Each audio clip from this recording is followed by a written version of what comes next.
So in this video, we're going to see how I am using ChatGPT to clone myself. What do I mean with clone myself? In some videos, you can see people cloning themselves in terms of video, in terms of creating an avatar of themselves that can be a cartoon or can be a very realistic version of themselves.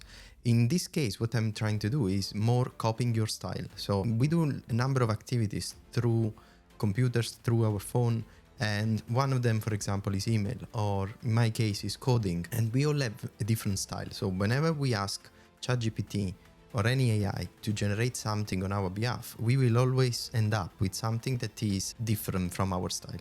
So today I'm going to show you what I use, how I used ChatGPT.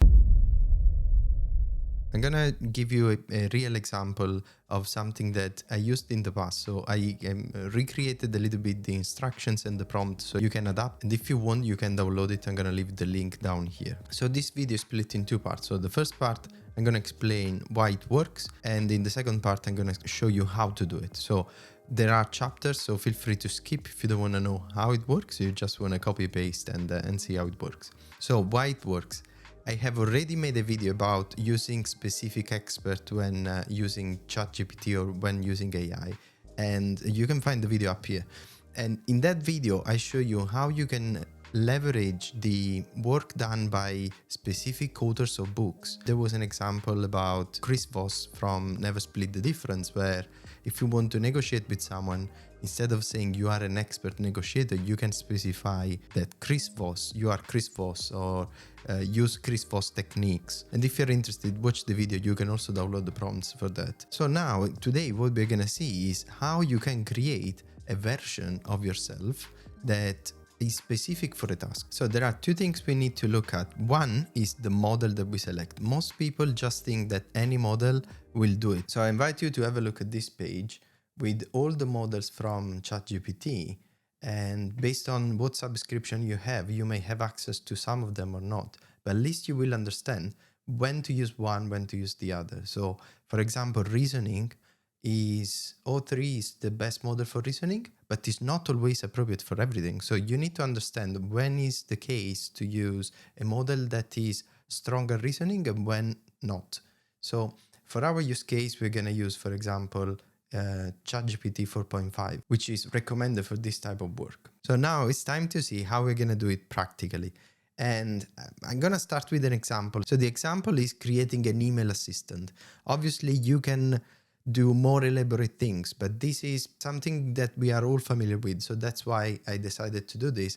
And again, I'm going to leave the link down in the description so you can download the system prompt and the prompt. So I have created the prompt, and I will show you quickly the prompt first. So the prompt is divided in two steps. There is a system prompt, which is essentially the instructions that we're going to use in the project. And everything is going to be super clear in a second. And then there is the user prompt that is used every single time the user needs to craft an email. Let's start with the system prompt. So the system prompt is where we describe the instructions for our ChatGPT project. And this one has different sections. So I am explaining, first of all, what is the goal. So it's my personal email assistant.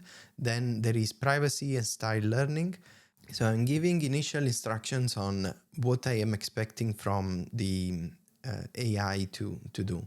Then I'm explaining what is the flow. So the flow is to, one, accept the request and specify the audience. So we want to have a different tone for each type of audience that we are talking to.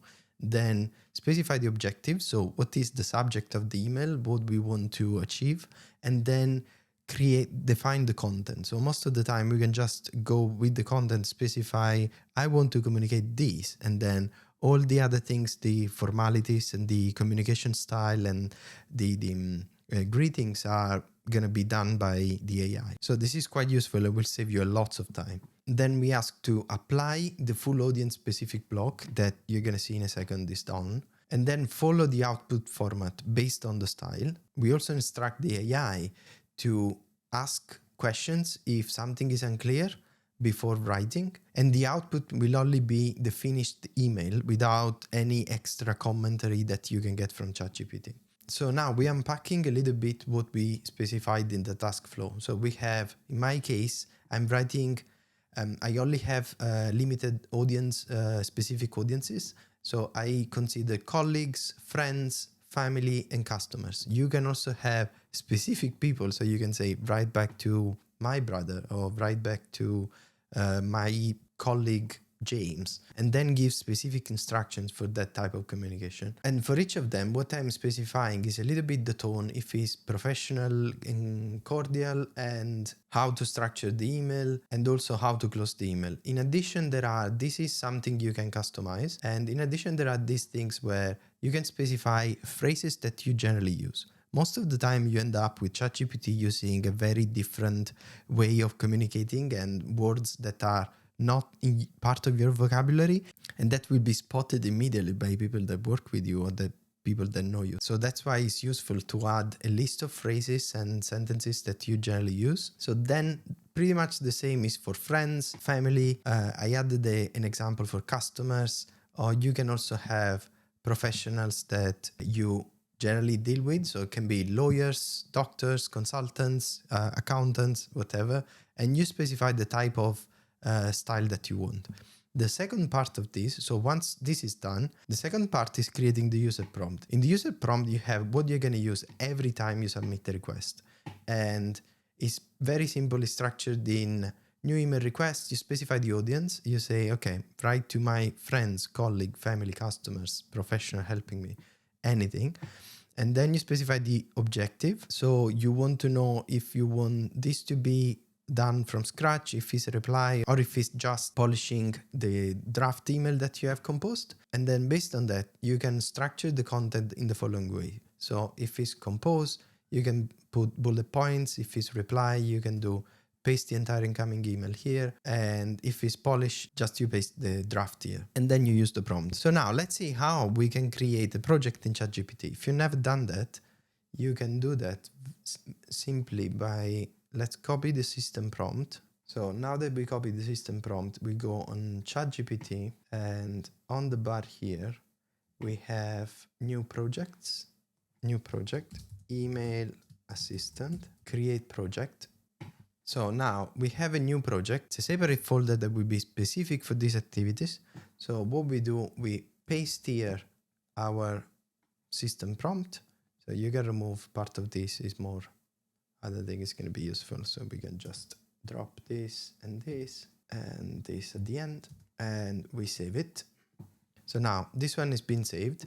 There is also other things that you can do. So now, obviously, I haven't added any example phrases, right? I'm just going with this one that are by default.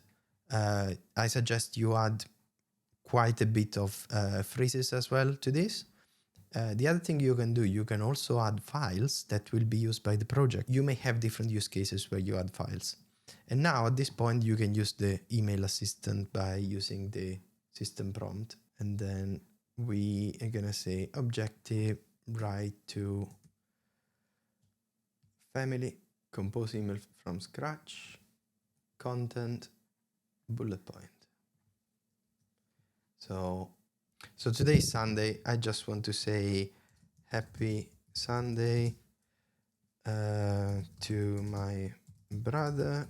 Then I'm gonna say just wanted to catch up about your situation at work with the new job.